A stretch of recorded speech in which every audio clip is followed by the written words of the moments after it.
Ötən gün Azərbaycan və Rusiya prezidentlərinin Dağlıq Qarabağ münaqişəsinin həlli ilə bağlı telefon danışığının ardınca bütün Qafqazın şeyxi Hacı Allah Şükür Paşazadə maraqlı açıqlama verib.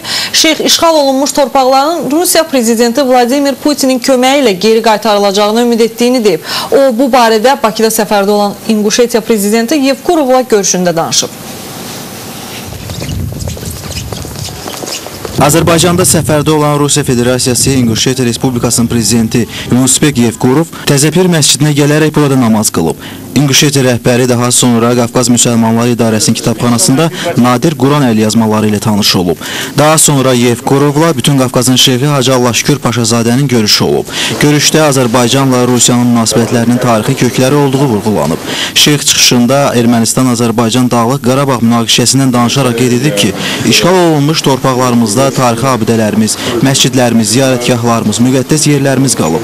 Allah Şükür Paşazadə Rusiya prezidentinin köməkliyi ilə tezliklə Dağlıq Qarabağ probleminin həllinə nail olunacağına ümid etdiyini deyib.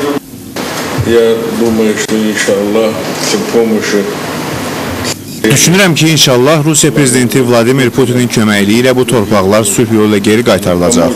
Biz müharibə istəmirik, lakin torpaqlar işğal altında olduqca bu variant istisna deyil. Çox istərdik ki, bu problem sülh yolu ilə həll olunsun.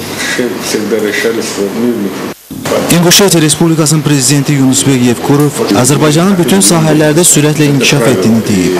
İsmayılıda İvanovka kəndində ruslara yaradılan şəraitdən məmnunluq ifadə edir. Orada rusların firavan yaşamasını ölkə başçısının apardığı uğurlu siyasətin nəticəsi adlandırıb.